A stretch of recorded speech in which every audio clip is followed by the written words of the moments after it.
पहली टिकट की पहली सूची में मेरा नाम डाल दिया गया और मुझे उम्मीदवार घोषित कर दिया गया। और दलाली इस हद तक हो गई कि मेरी टिकट का ही मुझे पता भी नहीं और मेरी टिकट का सौदा वहां जाकर कर दिया। तो प्रदेश कार्यकारिणी के लोगों से मैं मिलने के बाद उन्होंने मेरे पे इतना दबाव बनाया और सीधा का सीधा मुझसे पैसे से कंपेयर किया। उनका करोड़ों में प्लान था चुनाव लड़ने का और मेरे पास करोड़ों रुपए में चुनाव लड़ने का प्लान नहीं था। वहां जब प्रदेश में हम पहुंचे तो प्रदेश कार्यकारिणी के सभी लोगों ने मुझ पर प्रेशराइज किया, दबाव बनाया कि ये टिकट इनको मैडम को देनी पड़ेगी, आप चुनाव नहीं लड़ पाओगे, आप इतना रुपए नहीं जमा करा पाओगे। तो मेरे परिवार में एक अजीब सा मातम छाया हुआ है।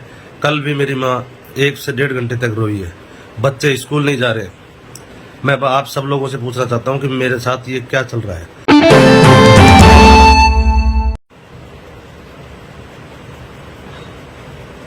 सभी साथियों को मेरा जय भीम। साथियों, आज जो मैं यह वीडियो बना रहा हूँ बड़े दुख के साथ बना रहा हूँ। मेरे को इन सब चीज़ों का शौक नहीं है कि मैं वीडियो बनाकर अपने आप को फेमस करूँ, या मैं कोई यूट्यूबर नहीं हूँ जो मुझे वीडियो बनाकर अपने फैन फॉलोइंग बढ़ानी है। बल्कि आज मेरे साथ मेरा परिवार, मेरे बच्चे सब इस दुख की घड़ी से गुजर रहे हैं जिसकी कोई हद नहीं है। जैसा कि आप सबको पता है, पिछले कुछ दिनों से मैं चुनावों की तैयारी में लग रहा था और समाज के जितने भी हमारे साथी थे, कार्यकर्ता थे, एक एक व्यक्ति ने दिल और जान से मेहनत की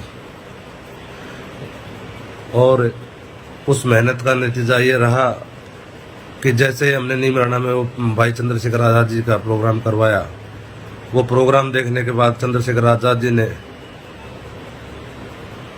हमारे काम से खुश होकर और वाल्मीकि समाज को प्राथमिकता देते हुए सबसे पहले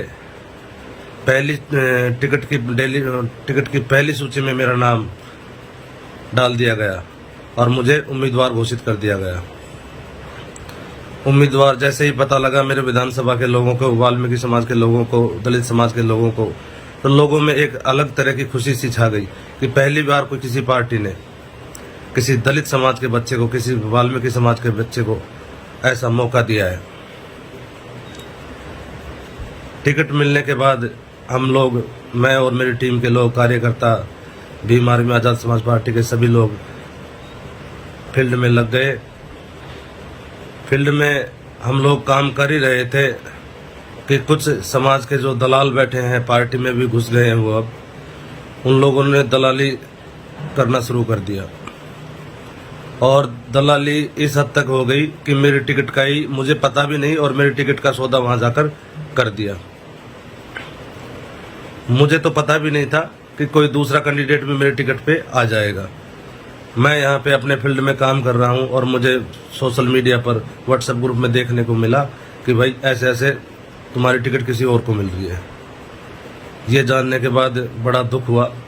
मेरे परिवार के लोग, मेरे कार्यकर्ताओं में बड़ा मातम सा छा गया और मैं जयपुर पहुंचा। जयपुर पहुंचते ही प्रदेश कार्यकारिणी के जितने भी लोग थे, मेरे को तो पता भी नहीं था कि चंद्रशेखर भाई भी आज यहाँ पे आए हुए हैं। तो प्रदेश कार्यकारिणी के लोगों से मैं मिलने के बाद उन्होंने मेरे पे इतना दबाव बनाया और सीधा का सीधा मुझसे पैसे से कंपेयर किया कि ये जो अभी नई जो कैंडिडेट आ रही है, डॉक्टर अंजलि यादव, ये इतने रुपए लगा सकती है, आप कितने लगा सकते हो। उनका करोड़ों में प्लान था चुनाव लड़ने का और मेरे पास करोड़ों रुपए में चुनाव लड़ने का प्लान नहीं था, क्योंकि मैं गरीब आदमी हूँ, मैं एक वाल्मीकि समाज का बच्चा हूँ और हमारे लोगों के पास इतने पैसा नहीं होता है, ये आप सबको भी पता है। मैंने तो बस अपनी हिम्मत दिखाई कि कोई दलित समाज में भी ऐसा व्यक्ति हो सकता है क्या, हमारे समाज में ऐसा कोई व्यक्ति नहीं है क्या जो एमएलए का चुनाव लड़ सके। वो हिम्मत मैंने अपने आप में पैदा की और वो हिम्मत सिर्फ मेरे समाज के लोगों के पीछे, दलित समाज के लोगों के पीछे मैंने दिखाई। लेकिन समाज के कुछ दलालों ने उस हिम्मत को मेरे को ख़त्म करने का प्रयास किया और वहाँ जब प्रदेश में हम पहुँचे तो प्रदेश कार्यकारिणी के सभी लोगों ने मुझ पर प्रेशराइज किया, दबाव बनाया कि ये टिकट इनको मैडम को देनी पड़ेगी, आप चुनाव नहीं लड़ पाओगे, आप इतना रुपए नहीं जमा करा पाओगे। वो सब चीज़ों से मैं डिप्रेशन में आके और माननीय हमारे नेता चंद्रशेखर आज़ाद जी के सामने मुझे पेश किया गया और वहाँ पे मैं डिप्रेशन में आके मैंने बोल दिया कि भाई साहब इतने पैसे मैं नहीं लगा पाऊंगा, अगर इतने पैसे की वो बात है तो आप बेशक मैडम को चुनाव लड़ा दो। और उससे पहले मैंने प्रदेश कार्यकारिणी से ये भी बोला कि आप मुझे 2 दिन का मौका दीजिए, मैं अपने समाज के लोगों से मिल लेता हूँ, मेरे कार्यकर्ताओं से मिल लेता हूँ, अपने परिवार से एक बार मिल लेता हूँ, उनकी क्या राय है, उनकी राय तो मेरे को जानने दीजिए।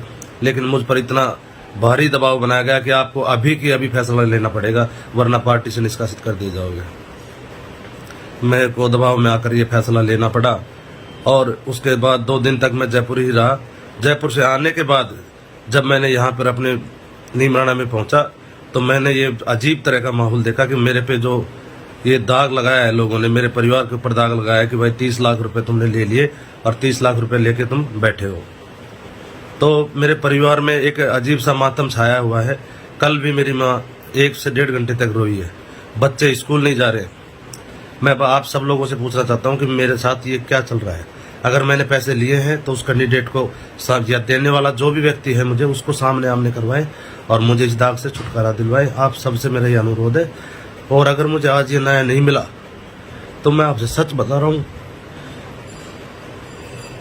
फिर कभी कोई वाल्मीकि समाज का बच्चा या किसी दलित का बेटा हिम्मत नहीं करेगा।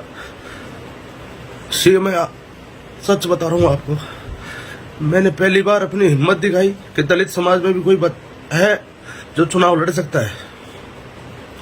लेकिन समाज में कुछ दलाल ऐसे बैठे हैं जिसने मेरे को बदनाम कर दिया, 30 लाख रुपए का आरोप मुझ पर लगाया।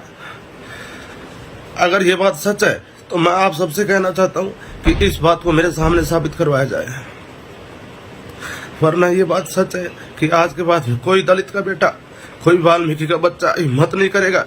ये बता रहा हूँ मैं आपको।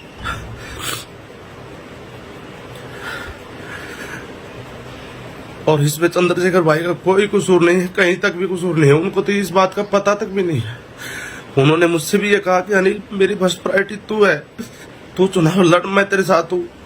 लेकिन बीच के जो दलाल बैठे हैं, इन दलालों ने मेरे पे इतना प्रेशर बनाया कि मुझे मजबूरन वो फैसला करना पड़ा।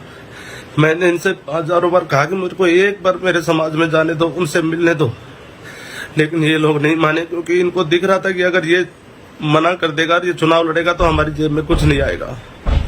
इसलिए मेरा आप सबसे अनुरोध है कि ये दाग मेरे पे से जो लगा है उसको हटवाने का काम करें, अन्यथा तो फिर कभी भी कोई भी वाल्मीकि समाज का या दलित समाज का बच्चा